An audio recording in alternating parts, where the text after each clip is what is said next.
Donald Trump se voyait déjà grand vainqueur.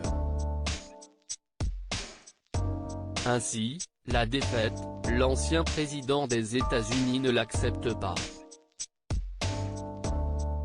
Ce fut la douche froide pour l'homme politique lorsque, samedi 7 novembre, son adversaire Joe Biden a franchi la barre des 270 grands électeurs et a été élu 46e président des États-Unis.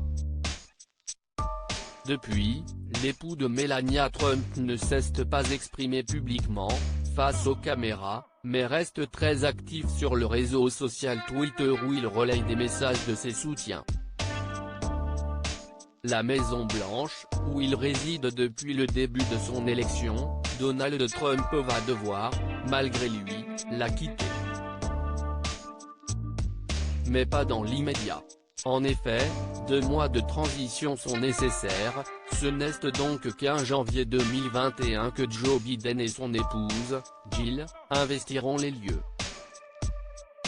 Et, en attendant la cérémonie d'investiture du président, Inauguration Day, qui se tiendra le 21 février devant le Capitole, à Washington, Melania Trump n'est pas prête à ouvrir ses portes à la future première dame, comme le veut pourtant la tradition. Melania et Donald Trump peuvent être expulsés, le président sortant n'a aucunement le droit de s'approprier les lieux plus longtemps.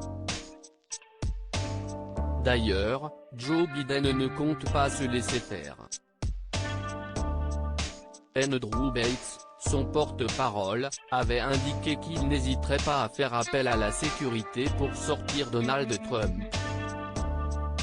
Le gouvernement américain est parfaitement capable d'écorter les intrus hors de la Maison-Blanche, avait-il déclaré, comme l'indique le Daily Mail. Puis, comme le souligne Le Monde, Joe Biden serait en droit de demander aux services secrets de l'expulser, et cela serait une première. Donald Trump, un mauvais perdant suite à la défaite de Donald Trump, sa première épouse a pris la parole pour dénoncer son caractère.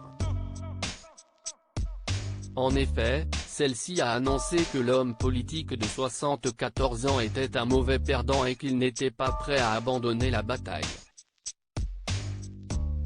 Je ne pense pas qu'il a le choix. Il doit dire qu'il a perdu.